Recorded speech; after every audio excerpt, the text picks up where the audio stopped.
Donc, on va essayer de faire un peu la D2 maintenant, mon cher DJ. Ah, mais avec plaisir. Hein? Avec Alors, plaisir.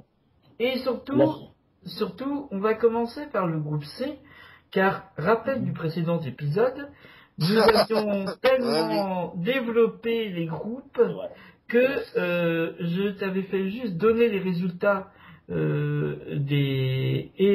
le programme et du groupe C, parce qu'on avait vraiment plus de temps, alors qu'on avait bien développé les deux précédents groupes, et j'avais promis pour les supportrices, et aussi les personnes qui jouent dans ces clubs-là, car il y a des joueuses, il y a des entraîneurs, il y a des personnes, des encadrements techniques et administratifs de ces clubs-là qui nous écoutent, et qui, du coup, je leur avais promis que, du coup, la prochaine fois, ce serait eux qui passeront en premier.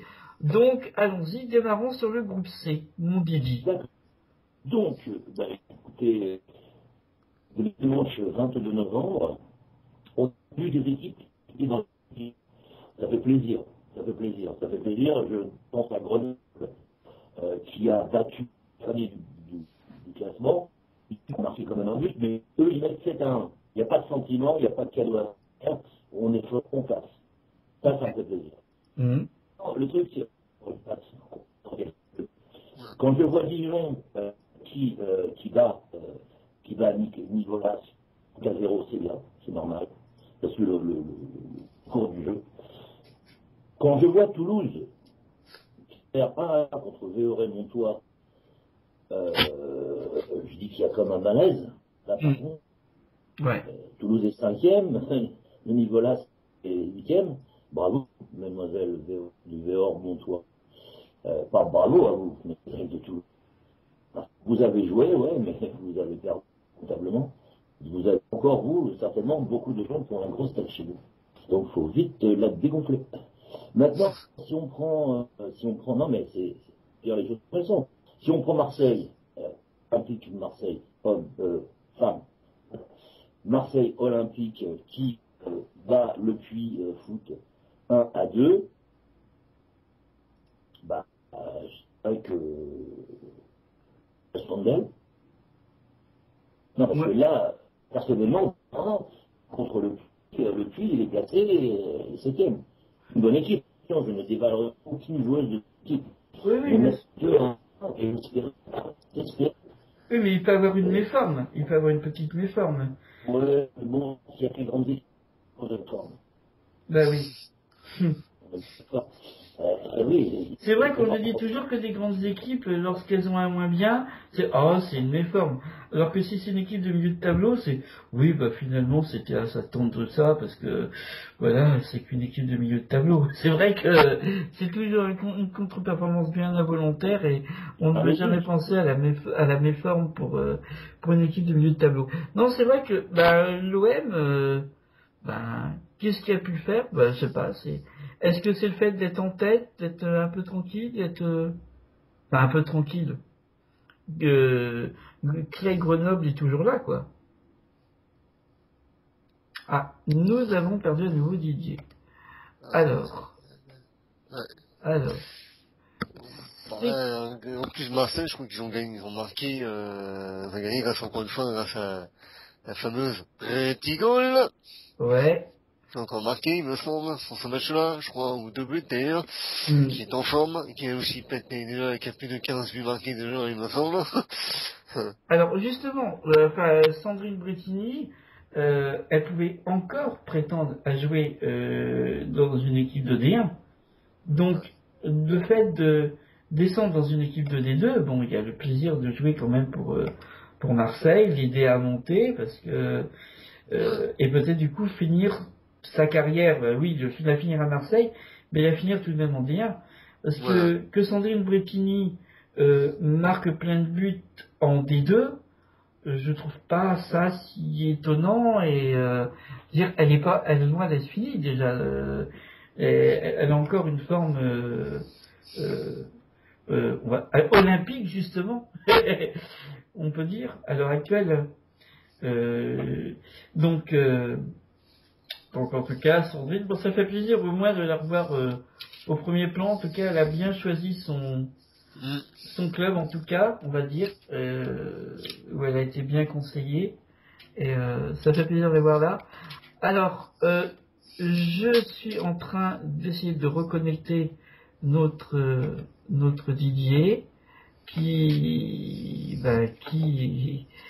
disparaît à chaque connexion.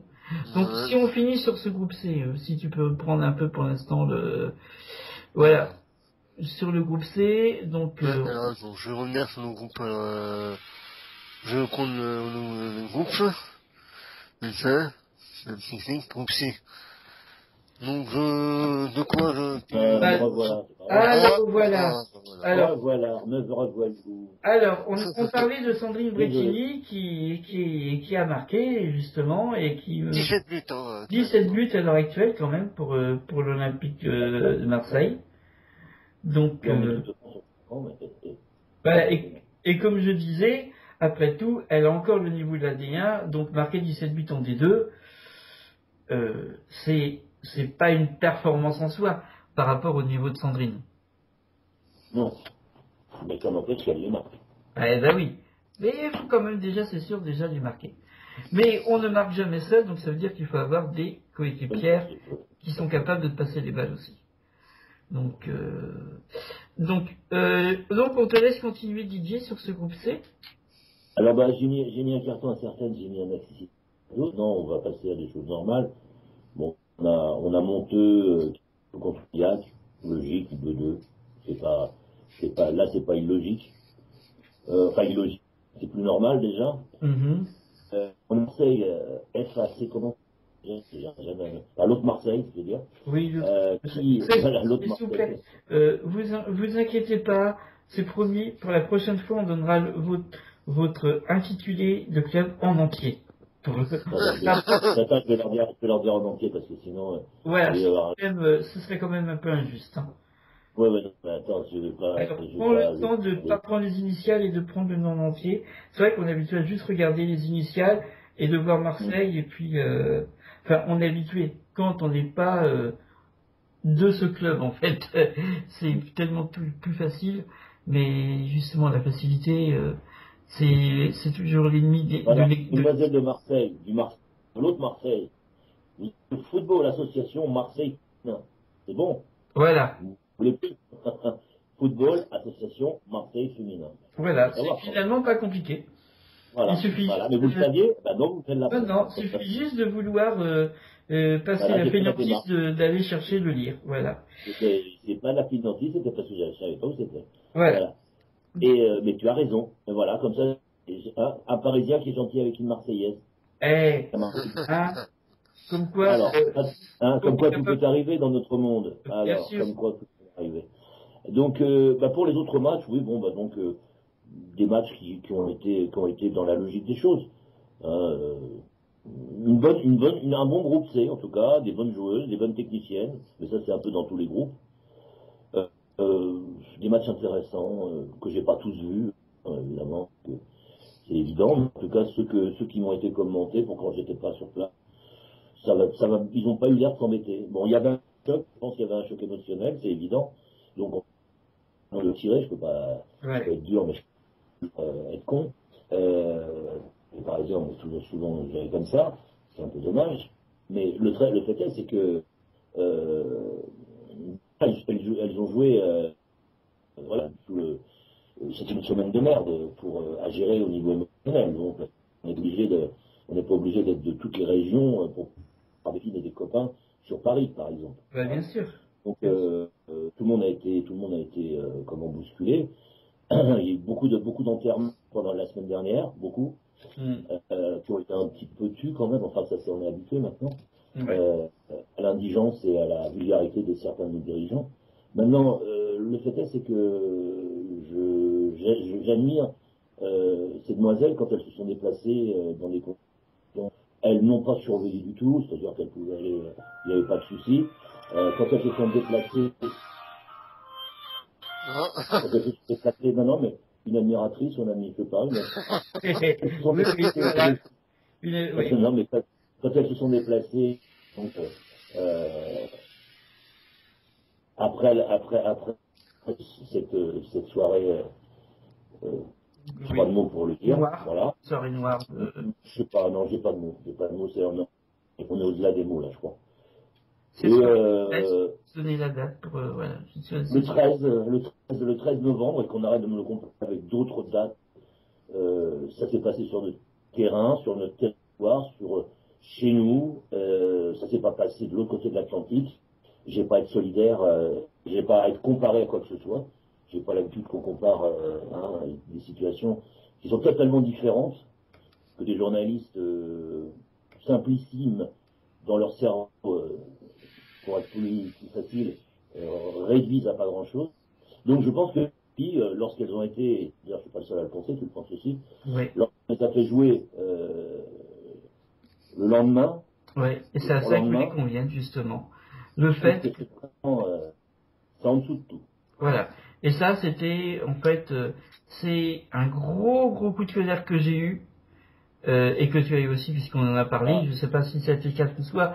On n'a pas eu l'occasion d'en parler, toi et moi, François, de cela. Mais c'est vrai que, avec Didier, on n'est pas en télépathie, mais en fait, on communique, en fait, tellement sur, voilà. Et c'est vrai que, moi, j'ai eu un coup de colère, mais phénoménal, mais à sa juste mesure, en fait, de voir que, après les événements du 13 au soir, le vendredi soir, bon, on passera sur le fait, parce que ça c'est la D1, je ne sais pas si il y aura l'occasion d'en parler, du PSG qui fait jouer qui fait entraîner ses joueurs dans le match, mais surtout, qu'on fasse jouer tous les matchs de toutes les divisions, sauf de la D1, moins de 48 heures après ce qui s'est passé à Paris.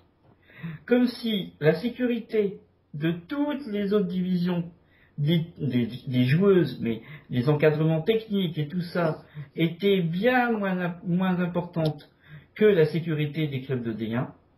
Et également comme si ce sont des sous-divisions, c'est pas l'élite entre guillemets du foot, donc qu'elles soient un peu choquées, qu'est-ce qu'on en a à foutre, c'est pas le foot important, ce qui est plus important c'est que la D1, mais en pensant comme ça on ne fera jamais une vraie belle grosse D1, parce que justement on négligera toujours les grandes joueuses et les grands entraîneurs et les grands techniciens qui sont dans les encadrements et dans les administrations des autres clubs, et voilà, ce sont des êtres humains avant tout, merde.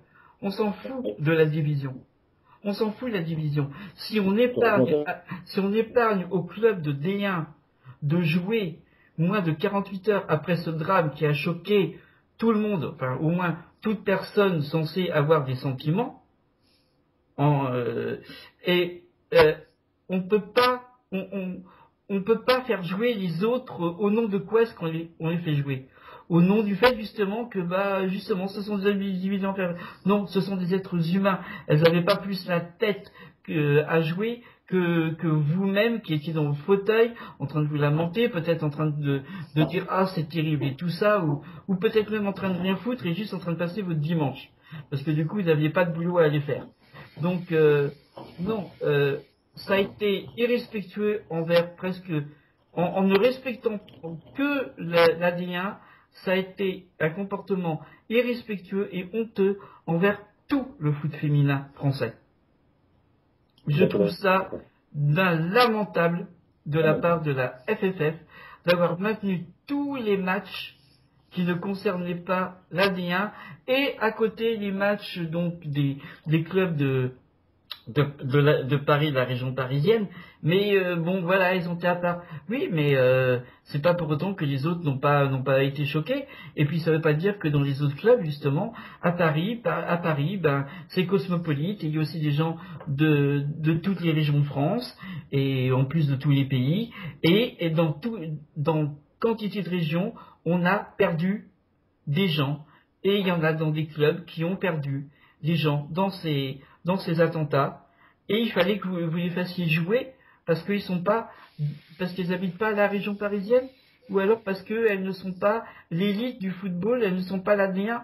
Je dis là, honte à la FFF, honte à qui a décidé cela, et franchement, c'est pour ça que on avait décidé de ne pas donner la moindre info de match s'étant déroulé ce jour-là parce qu'ils n'auraient pas dû avoir lieu. D'ailleurs, il y a des matchs qui ont pas eu de résultats escomptés, parce que c'est sûr que comment avoir l'esprit au match, et des joueuses l'ont bien montré. Dans l'équipe de Metz, je prends entre autres, mais c'est valable pour tous, mais je n'ai pas pu suivre tout ce que toutes les joueuses ont pu dire, mais c'est vrai que par exemple, Metz perdant, le grand favori perdant dans son groupe, Juliane, elle a dit oui, on a perdu 2-0, mais il y avait bien plus grave que ça aujourd'hui. Et c'est sûr que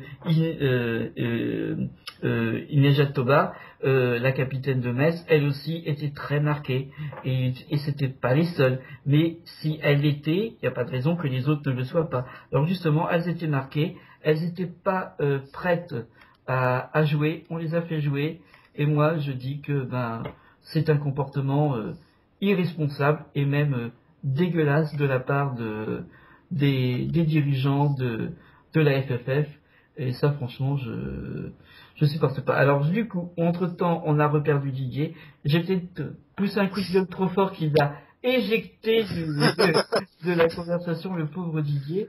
Et t'en penses quoi toi, François, en attendant que Didier arrive à nous rejoindre? Il y avait des matchs de bien le 14 novembre, 15 ans. Tous les matchs ont eu lieu sauf la D1 et les D2 de la région parisienne. Ah, mais attendez, je crois qu'en fait, le 15 novembre, il me semble qu'il n'y avait pas de match de D1 ce week-end-là, parce que c'était entre les deux matchs de Coupe d'Europe. Oui, c'est pour ça qu'il n'y avait pas de match à ce moment-là. On les a fait jouer, il n'y avait que la D2 qui a dû jouer, les autres championnats, la D1 n'a pas joué, mais il y a des matchs qu'on a permis de pas jouer. Pourquoi est-ce qu'on fait jouer, tout simplement? Maintenant, c'est tu laisses tranquille une division, ou tu laisses... Non, il n'y avait pas de match à faire jouer. Et déjà, parce que il y a le choc psychologique de tout un pays, de tous les habitants d'un pays. Et puis c'est l'État, c'est le pays qui est en deuil, merde. Il y a des moments où le foot doit laisser la place. J'adore le foot, particulièrement le foot féminin, mais moi, j'avais pas du tout la tête à m'intéresser au championnat de foot féminin. Alors j'ose à peine imaginer les joueuses elles-mêmes qui doivent taffer, parce que c'est leur boulot quand même aussi, même si elles sont la plupart du temps pas payées, qui doivent faire leur boulot de joueuses, alors qu'elles n'ont pas la tête à ça. Il fallait suspendre ces matchs-là. Je trouve qu'il y a eu un manque total de respect des joueuses de foot, de toutes ces divisions-là. Il y a eu très peu de matchs qui ont été, je dis, à part les matchs qui concernaient les clubs de région parisienne qui ont été reportés. Tous les autres matchs ont eu lieu. Alors peut-être certains à certains endroits, mais en principe, de ce que j'ai vu, tous les résultats ont eu lieu. Et ce qu'il y a, c'est qu'en plus, je n'ai pas vu le moindre confrère ou consoeur critiquer cet état de fait. C'est voilà, on a une autre journée, donc on vous donne les résultats, et voilà, bande d'irresponsables. Bon, ceci étant dit, Didier, es-tu de retour parmi nous? Oui, je suis revenu parmi vous. Alors, voilà, oui, tu laisses le grand Manitou pousser son coup de gueule, et puis... Mais le grand Manitou, il a raison, parce qu'à un moment donné où on respecte le football, et on respecte avant tout les filles, c'est ça le plus important, les êtres humains, ou alors les êtres humains tout court. Salade. Voilà. Ce qui veut dire que ce sont des gens de la FFF qui se sont déplacés, presque escortés, ou se sont pas déplacés parce qu'ils avaient peur. Ils avaient le droit d'avoir peur, chacun son truc. Et ça veut dire qu'on a laissé se déplacer des gamines. Donc ça, c'est intolérable. Bon, maintenant, ça, j'ai fini. Bon, je vais pas non plus... je vois que là, on est dans une situation de perte et profit, alors qu'on parle d'humain. Oui, bien sûr. C'est lamentable. Les comptables pourront vous l'expliquer, les filles, ce que ça veut dire perte et profit. Oui. Alors donc, maintenant, on prend la B. On prend la B. On prend la B. Alors, écoutez, moi, je suis content pour Tremblay. Ils ont au moins mis un but dans les conditions déplorables dont pouvait toujours l'entraîneur. Oui, d'ailleurs, c'est ça qui est phénoménal. Je disais, tous les clubs de, excuse-moi de te couper, tous les clubs de région parisienne sont restés sans jouer, sauf Tremblay. Tremblay a joué. Tremblay a joué. Oui. Donc, au niveau du match, on a vu un Saint-Malo 4-1, mais un Tremblay, ça résiste bien plus. Parce que là, beaucoup plus de filles étaient touchées. Donc, et même dans le staff, donc j'aime pas spécialement. Alors, on a un nouveau souci. Non, moi il est là, moi. Oui, il est toujours là, mais on ne t'entend pas, Didier. Alors, on va faire, voilà, non, il y a, bon, le temps il fait aussi. Je sais que avant de pouvoir commencer cette émission, on a eu quelques soucis techniques encore. Chacun, enfin moi en particulier, si toi au tout début. Donc bon, je vais te laisser prendre les résultats dans ces cas-là, puis on écoutera les commentaires de Didier sur le groupe B. Donc si tu peux nous. Alors je reviens sur la ligne 1. Alors vous me mettez un second. Allez, comme ça c'est fait. Alors les résultats dimanche 22 novembre. Effectivement, Tremblay a joué contre Saint-Malo, défaite 4-1, victoire de Saint-Malo 4-1, début de success pour Tremblay. Le Garec doublé et Caboret et Apat pour Saint-Malo, voilà 4-1 pour les Malouines. Ouais. En terre francilienne. Oui, c'est vrai qu'en fait, et en plus c'est la semaine d'avant, donc la semaine des attentats, le dimanche qui a suivi, où ici ne s'est pas déplacé justement, ici devait jouer à Saint-Malo, mais voilà, bien sûr on n'a pas joué. C'était en fait, de ma part, j'étais resté dans l'idée, voilà, club région parisienne, mais c'était pas le même. Donc. Alors, les autres résultats. Ici les Moulineaux, Le Mans, victoire du Mans 3-22 sur le terrain. Les Moulinex, enfin les Moulineaux. Ah oui, ici les Moulineaux. Les chouettes d'ici. Ouais. Les chouettes d'ici, voilà, 3-2 pour les Mancelles. Nivet et Huchet pour ici. Fayant, Bourgoin et Thébault pour Le Mans. Voilà, 3-0 pour les Mancelles, voilà. Ils sont quatrième, avec cette victoire. Les autres résultats, Angers, la Croix-Blanche d'Angers, évidemment, a battu Rouen 3-1, un début de Leroy et un doublé de Martin contre un but de Vincent pour les Rouennaises. Angers, donc, deuxième au classement. Ah, on a retrouvé Didier. Ah oui, non, mais j'ai pas touché pour ça, c'est parce que je rêve un peu. C'est bon, donc c'est bien, t'as repris le flambeau, François. Pour l'instant, je laisse donner les résultats, puis tu vas nous commenter ça, Didier. Donc vas-y, finis les résultats. Alors, Condé, évidemment, c'est pas les flics, hein, évidemment. Parce que ça, c'est la version Condé, dans la version wesh, les Condé, hein, voilà. Donc Condé qui recevait Isère, victoire d'Isère 4-2 à Condé. Pourtant, doublé de juin, doublé pour Condé, voilà. J'ai fait marquer juin, hein, donc voilà. Doublé de Berger, but de l'ami Pogna pour les Ivioriennes. Voilà, pour Ivor qui est toujours leader du groupe B. Donc, on a fini avec les résultats? Non, il reste deux. Il en reste deux. Bordeaux contre Arlac, Mérignac, victoire de Bordeaux 3-1, doublé de Barbe et Sumo pour Bordeaux, et but de Bernard pour Arlac, Mérignac, et le dernier match, derby breton, évidemment, Quimper-Lorient, victoire des Lorientaises, 4-1, début de Chini pour Quimper, sinon des buts de Claire, un doublé de Mathilde Joanneau et Elodie Salin pour Lorient. Voilà les résultats de ce dimanche 22 novembre 2015. Voilà. Alors, Didier, toi, du comment, ce que tu as à nous dire sur ces résultats, sur ce que tu penses, en fait, si on fait une synthèse de ce groupe B. Maintenant déjà, on peut parler du plus beau match du groupe B, ça a été ici Molino contre Le Mans. Ce 2-3, c'est pas du hasard.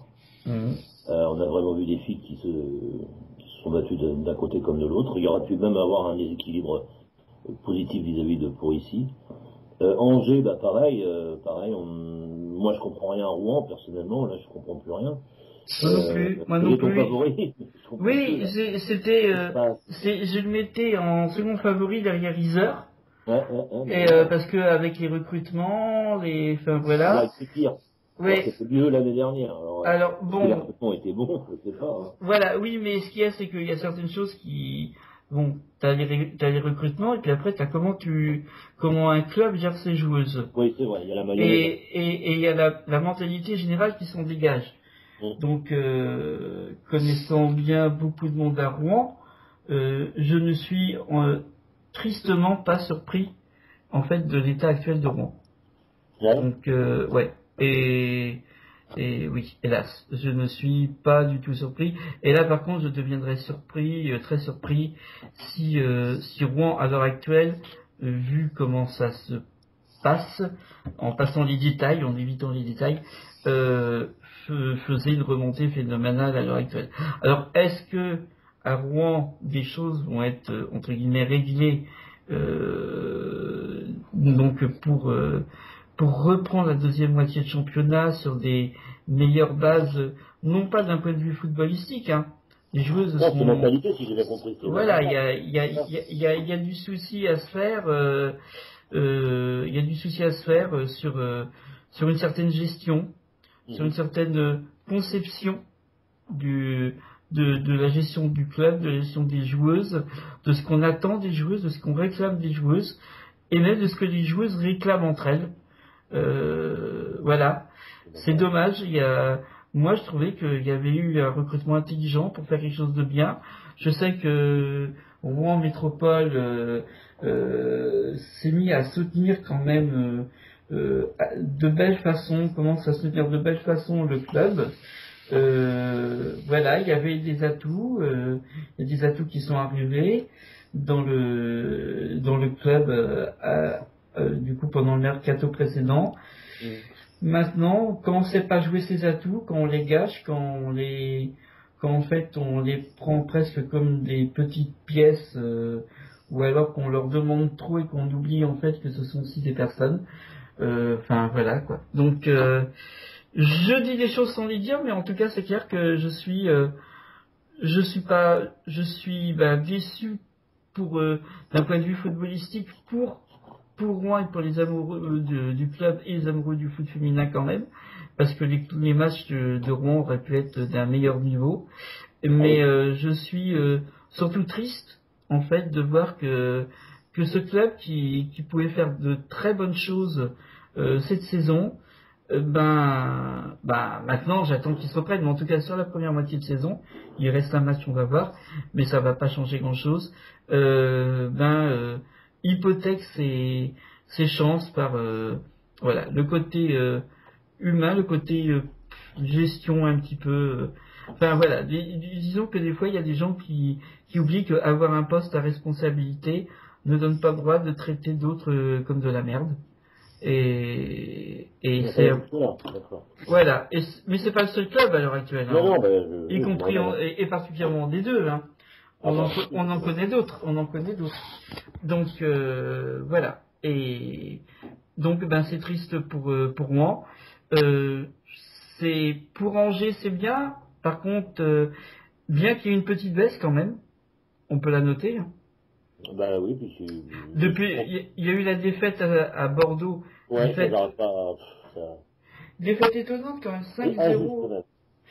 Injuste. Le match était beau de la part de Bordeaux. Le match était beau de la part de Bordeaux, mais injuste par rapport au potentiel qu'elles ont et qu'elles n'ont pas développé du tout. Elles étaient complètement figées. Je sais pas ce qui s'était passé avant, mais on aurait dit un problème de vestiaire presque. Ouais, surtout que la semaine suivante, elles n'ont fait qu'un match nul face à une équipe qui n'était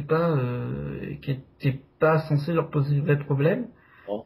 Alors, ça va relancer tout de même l'intérêt du groupe B, dans le sens où, bon, à part Yzeure, c'est vrai que j'ai fait de Yzeure mon favori sur cette saison, mais c'est un peu logique. Ça m'a pris quand même. Voilà, je veux dire, il n'y a pas besoin de grandes capacité d'être hyper affûté en foot féminin pour voir dans le groupe B, avant la saison, Yser dans le plus potentiellement club qui montera en D1 à la fin de la saison. Il y a des évidences comme Metz, par exemple, c'est des évidences. Voilà. Même s'ils ont des trous à un moment donné, mais c'est des évidences. Voilà. Voilà. Yser a des moyens et tout. Et... Bien sûr. Donc, oui. Mais se les donne. C'est la différence. Et je pense que, je pense que le fait de rapprocher des équipes, ça a du bon et ça a du mauvais. Ça a eu du bon pour Metz, ça a eu du mauvais pour d'autres équipes. Si c'est mal fait, c'est un peu comme quand un couple se marie. Si la famille, il y en a une qui n'est pas d'accord avec l'autre, voilà, ça fout le bordel. Et je pense que là, il n'y a pas, dans certains clubs qui se sont réunis, il n'y a pas cette cohésion. Il n'y a peut-être pas la volonté que ça fonctionne, que ça marche, en fin de compte. En fait, on ne peut pas dire que c'est du bon pour Metz, en tout cas dans un premier temps, puisque Metz-Algrange, ça n'a pas fonctionné. La preuve, ils sont descendus. Ouais. Bon, de limite, il y aurait une ou deux journées de plus, ils se sauvaient. C'était clair, ils étaient en train de remonter sur la fin de championnat, enfin disons probablement sauvés, parce qu'on ne peut pas affirmer, vu que ça n'a pas eu lieu. Mais il y a eu un mauvais mariage entre Metz et Algrange, du coup maintenant il n'y a que Metz, parce que ce n'est plus Metz-Algrange, hein, c'est uniquement Metz. Algrange est à nouveau seul de son côté. Metz qui a réussi à convaincre l'essentiel de ses joueuses à rester en D2. Voilà, alors qu'il y a des grandes dames du foot et des grands espoirs du foot. Mais bon, je m'inquiète pas pour un certain espoir du foot en particulier qui a perdu sa sélection en U19 du fait d'être en D2, mais vu son niveau, quand Metz retournera en D1 et si elle y reste à Metz, à coup sûr, elle retrouvera sa place dans les équipes nationales. Et en plus, je reconnais que quand je lui en avais parlé, je m'étais trompé parce que finalement, elle a eu raison de rester voilà. Elle a eu raison de faire confiance au programme de Metz qui finalement est bon pour la D2 en tout cas. Mais s'il y a des beaux mariages, est-ce que c'est des mariages? J'allais dire Bordeaux. C'est du Pax. Bordeaux, maintenant ce n'est plus que les Girondins de Bordeaux. Donc c'est même plus du mariage, ça a été totalement happé. Ce qui a été réussi et ce qui a été raté. Donc il y a eu beaucoup de ratages. Ouais. Mais Bordeaux, en tout cas, Girondins de Bordeaux qui réussit bien son entrée en tant que club de D1, mettant son nom là, se créant un club, parce qu'ils sont à présent en 3e, ils sont tout près de la 2e place, et malgré tout encore tout près de la 1re. Tout à fait, mais je pense que c'est une question de femmes et d'hommes, du staff. Tu parlais tout à l'heure des gens du staff. C'est très important, je pense, quand il y a une véritable volonté ensemble de réussir quelque chose, ça fonctionne. Ouais, bien sûr. Et c'est vrai que tu peux mettre tous les talents réunis, les grands talents. Si tu plombes l'ambiance, si tu plombes l'entente, tu n'auras pas des résultats. C'est clair. C'est tout à fait ça. Ouais. Donc, bon, on a vu le groupe B, on va passer au groupe 1. Voilà, donc on a fait le groupe A à la fin, donc ils vont... j'espère que le groupe C et le groupe B sont contents, parce que c'est vrai que c'est pas logique, il n'y a plus rien de sens. Comme chaque fois, on fera le groupe B en premier, parce qu'ils vont se dire, on est content, on est toujours au milieu du... Voilà, vous êtes au milieu de la famille, c'est pas... Voilà. Alors, pour le match, donc, Hénin-Beaumont, Arras a été reporté. Donc, on en parlera rapidement, mais... Alors, on a Nancy qui prend... qui se fait mettre 2 beaux buts en plus, par le Val d'Orge. Et ça, on commence à en avoir l'habitude de la part du Val d'Orge. Oui. Voilà. Surprise de Val d'Orge cette saison. Ouais, c'est en plus, Nancy est 7e, quand même, c'est pas une petite équipe, c'est une équipe de milieu de tableau, mais c'est une équipe. Nancy dont on pouvait espérer plus. Oui, là, au début de la saison, on attendait plus quand même de Nancy. Tout à fait. Et donc après on voit des matchs logiques. Metz qui met 13-0 sur le dernier, c'est tout à fait logique. Dans n'importe quel pays du monde, que ce soit l'Angleterre, si l'équipe elle est vraiment faible, vous lui mettez un carton, faites pas de sentiment. Mais par contre, si vous faites du sentiment, ça peut vouloir dire des fois que vous faites pas du sentiment. Cette équipe en face, elle se défend bien. Oui. Donc voilà. 13-0 face face à Metz, qui est une équipe qui, par rapport à son niveau à l'heure actuelle, au niveau des joueuses qui sont présentes, vaut quand même au moins un bas de tableau de D1 par rapport à ce qu'on a en bas de tableau à l'heure actuelle. Tout à fait. Non, mais là c'était évident. Il y avait pas de, comme quand on voit Reims mettre 7-0 à Rouvroy, c'est logique aussi. Là, on est dans la logique. Par contre, ce qu'on peut remarquer, c'est que des fois, il y a des grandes équipes de D1 qui, elles, se font juste des petits scores vraiment liquides, et que là, c'est plus grave. Mais là, on est dans la logique. Reims met 7-0 à Rouvroy. Les filles de Rouvroy n'ont pas démérité, mais ont été submergées par les vagues de Reims, c'est évident. On voit un Saint-Denis RC qui se réveille. Il était temps. Mais il se réveille mais avec le 5e, donc il n'y a pas à rougir. Là encore, on voit un Saint-Denis qui est 8e et qui arrive à accrocher le 4e, si je dis pas le 5e. Donc ça c'est tactique et c'est bon. Mais en fait, si on regarde à l'heure actuelle, entre, on va dire, du 5e, voire presque du 4e au 8e, il n'y a pas de grande différence de niveau et pas tellement de points d'écart. Je veux dire, c'est... Et d'où le fait que ce soit d'autant plus triste pour Saint-Denis, c'est raté, pour des raisons que nous n'évoquons pas, mais que nous savons, tous les deux étant très bien concernés sur des raisons des fois communes, mais aussi différentes, et concernant le club. Et voilà, il y a eu des ratés, il y a eu des... Bon... il faut quand même espérer, mais c'est vrai qu'on peut se dire, pour Saint-Denis lui-même, on va pas être contre les autres clubs, au moins si on parle juste pour Saint-Denis lui-même, il y a de quoi s'en vouloir d'avoir eu une gestion un peu approximative sur certains matchs quand même. Un peu approximative, oui. Je suis gentil. Tu es gentil, et je pense que le vouloir de mettre la charrue avant les bœufs, c'est en jeu aussi quand même, parce que là il y a des choses que ils trouveront trop vite. Donc, mais c'est leur problème, ils sont chez eux, je vais pas leur changer la chaîne, je vais pas rentrer chez eux, je vais pas leur changer la chaîne carrière. Mais le fait est, c'est que honnêtement, je trouve qu'ils auraient pu en rester qu'à ce qu'ils font. Oui. Et pas essayer de faire plein de choses en même temps, c'est pas possible. Moi, si je peux pas faire plein de choses en même temps. Alors il y en a qui savent le faire, mais ils le font mal. Si on fait plein de choses en même temps, on le fait mal. Donc là, il y avait simplement à travailler gentiment et à rester gentiment, entre guillemets, en D2, mais pas voir grand tout de suite. Et ça, c'est mon point de vue. Ça ne regarde que moi, que Didier. Peut-être ne pas se mettre aussi, peut-être sans voir la tête du classement, déjà ne pas trop penser à la fusion possible. Possible, ça reste que du possible avec le Restar. Ouais.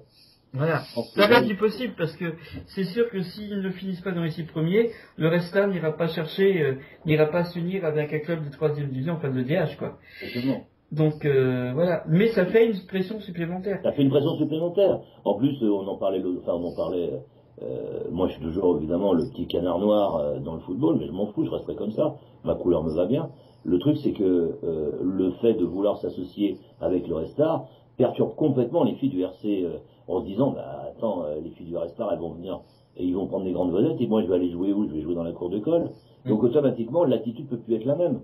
Ça perturbe complètement ça court-circuite complètement l'état d'esprit. Parce que les filles, c'est pas des machines. Elles savent très bien que, on va leur ramener des filles beaucoup plus fortes qu'elles. Elles seront même pas sur le banc, peut-être. Ah ouais. Donc, à un moment où elles arrivaient, elles se sont arrachées pour arriver en D2. Elles se sont vraiment arrachées parce que j'ai vu les matchs, pas toujours en direct et pas toujours, mais je les ai vus. Elles se sont vraiment, elles le méritent. Mais le truc, c'est que quand vous êtes défoncé, que vous arrivez à ce que tout le monde voulait, du président jusqu'à ce que tout le monde, le staff, etc., et qu'on vous dit, on va faire une association avec le Restar, machin. C'est exactement comme une entreprise qui fait une fusion. Ça veut dire que les uns vont être virés par rapport pour que les autres y restent. Et pas ceux qui viennent, pas ceux qui étaient là au début, non, ceux qui arrivent. Donc, il y a un moment où ça s'appelle de la psychologie et de l'humanisme, entre guillemets. Ça veut dire, on va faire du football, oui, mais avec raisonnement. Et là, moi je suis désolé, moi je suis marié avec personne, donc je peux me permettre de dire ce que je veux, même sur la D1, mais le fait est, c'est que là, c'est maladroit. Maintenant, je ne suis pas le patron, ce n'est pas ma maison, ce n'est pas ma télé, je ne changerai pas les chaînes, mais je dis quand même ce que je pense. Ouais. Alors, sur ce groupe, on a, je trouve quand même quelque chose de bien, c'est qu'on a du coup 3 clubs qui peuvent, alors Yser pas Yser, Metz, je revenais à Yser tellement c'était évident dans le groupe. Metz est le favori principal, c'est sûr, mais on a d'autres clubs derrière qui sont encore là. Arras est quand même là. Justement, c'est Arras malgré tout. Mais c'est un groupe qui, lorsqu'on voit la différence de points, reste ouvert. Ah, tout à fait. Reste ouvert. Et c'est vrai que Val d'Orge, justement, on peut dire, c'est bien. C'est bien. Ils arrivent à se maintenir en 3e. Voilà, ils arrivent à. Alors justement, dimanche qui vient, Val d'Orge recevra Metz. Voilà, donc ça va. Est-ce que ça va commencer à décanter un peu les choses, détacher un peu au niveau des places et préciser un peu les favoris? Alors, je vous invite à lire de toute façon sur tous les matchs, quelles que soient les divisions, les DH, les PL, tous les matchs, allez-y, c'est hyper important, et toutes les tranches d'âge, les petits et tout, les petites, il n'y a pas de souci. Mais là, je vous invite quand même à aller au match de Val d'Orge-Metz, parce que c'est une affiche de ce groupe. C'est l'affiche du groupe. Voilà, toutes les affiches valent. Et alors c'est sûr, c'est pas évident parce que ce sera encore à perpète des Alouettes. Mais d'où le fait que Val d'Orge n'a pas la chance d'avoir non plus un stade très commode. Donc ce sera le nom m'échappe. Tu peux peut-être me le rappeler. Le pire, c'est que justement, moi j'y serai. Je préviens déjà. Je ne peux pas te le rappeler parce que je me rappelle plus non plus. Alors, Monsieur Garrick va m'excuser, enfin, Messieurs Garrick, père et fils, le président et entraîneur, et la famille va m'excuser. D'un seul coup, j'ai un trou sur le lieu du match. Tu as ça, toi, François? Sainte-Geneviève des Bois. Voilà. Je savais que c'était le 5. C'est bien, là, t'as fait fonctionner ton cerveau. Une sainte quelconque.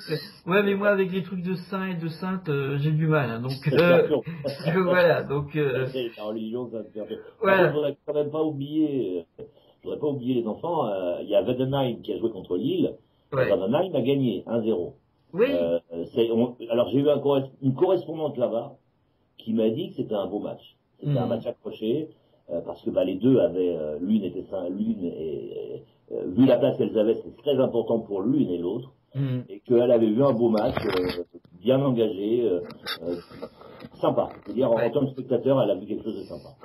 Alors, le réveil de Vandenheim, avec les qu'on attendait, ouais, c'est un peu tôt quand même pour le dire. C'était la douce, faisait un gros dodo. Ouais, donc, ouais.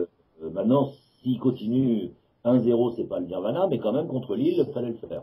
Ouais. Donc, bon, c'est chez eux, d'accord, mais ça n'empêche que c'est toujours du football et sur un terrain. Donc, c'est pas parce que c'est chez vous ou si c'est à l'extérieur, c'est pas, si on est un vrai footballeur, footballeuse, je veux dire, ça change rien. Donc là, on a quand même, non, c'était bien. J'ai eu des images en plus, on m'a gentiment envoyé des images, donc pas beaucoup, mais j'en ai eu. Donc, ça avait l'air sympa. C'est vrai, ça avait l'air sympa. Ouais. Donc, je vous ai pas oublié Vandenheim, je vous ai pas oublié Lille. Voilà. Vive les deux.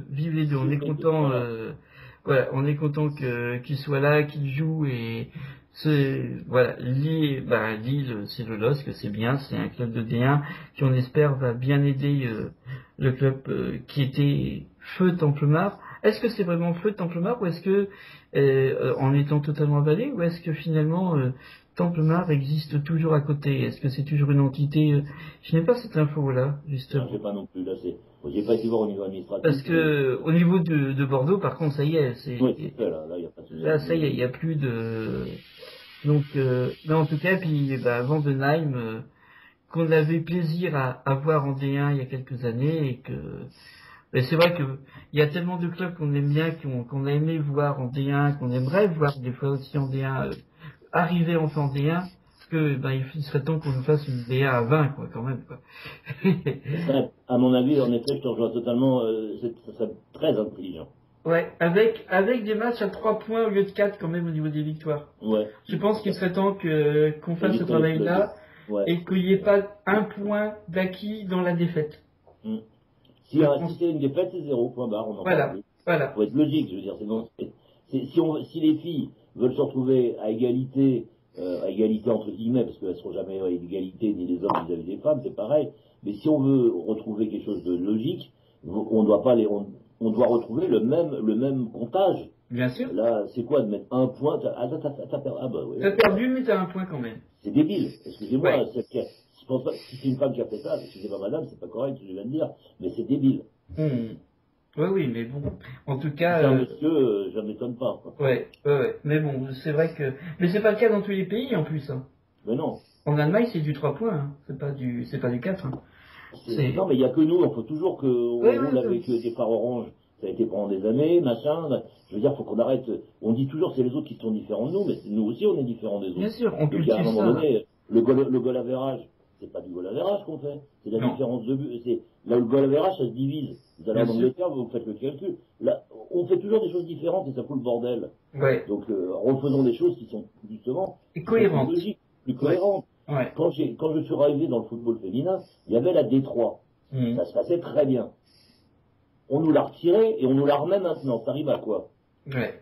Pourquoi? Vous faites des tests? Vous avez testé en laboratoire? C'est des petites souris? Non mais, franchement, vous n'êtes pas d'accord avec moi? Vous avez un bon plan. Vous changez, vous retirez les trucs et vous les remettez quelques années après. En plus, en les remettant très mal au niveau du timing. Ouais. Très très mal. Bien sûr. Les filles, elles sourient même pas quand elles arrivent sur le terrain. Elles sont contractées au possible. Bah, bien sûr. Bien sûr. Surtout que beaucoup de jeunes leur avenir, parce que déjà elles ne sont pas tant que ça à être payées en D2. Alors si elles se retrouvent après en D3 pour gagner leur vie, et puis voilà. Alors qu'on en pousse de plus en plus, et on se félicite qu'il y a de plus en plus de petites filles qui jouent au foot, on crée de plus en plus d'écoles pour les rendre professionnelles, pour leur faire penser façon professionnelle uniquement, mais il y aura de moins en moins de clubs professionnels. Bien sûr. Donc ça aussi c'est un leurre. Ça veut dire qu'on se retrouve à promotionner, c'est-à-dire emmener les filles en pensant les toutes petites filles de 7-8 ans, en leur faisant croire qu'elles vont toutes pouvoir devenir professionnelles, alors qu'il va y avoir une minorité, mais encore plus petite que chez les mecs. Et bien sûr. Donc là, il faudrait leur dire la vérité, arrêter de leur mentir. C'est-à-dire le plus important, mesdemoiselles, pour vous, c'est vos études. Continuez de faire vos études. Même si vous n'êtes pas une grande footballeuse, au moins vous pourrez arriver à quelque chose. Bien sûr. Le football n'est pas tout. Bien sûr. Mais Jules Vision en donne un bel exemple au moins sur ce point-là. Oui, absolument. Ouais. C'est bien les seuls. Enfin, les seuls, non, il y en a une autre équipe. Il y en a, mais c'est moins. Mais c'est l'état d'esprit quand même totalement du club.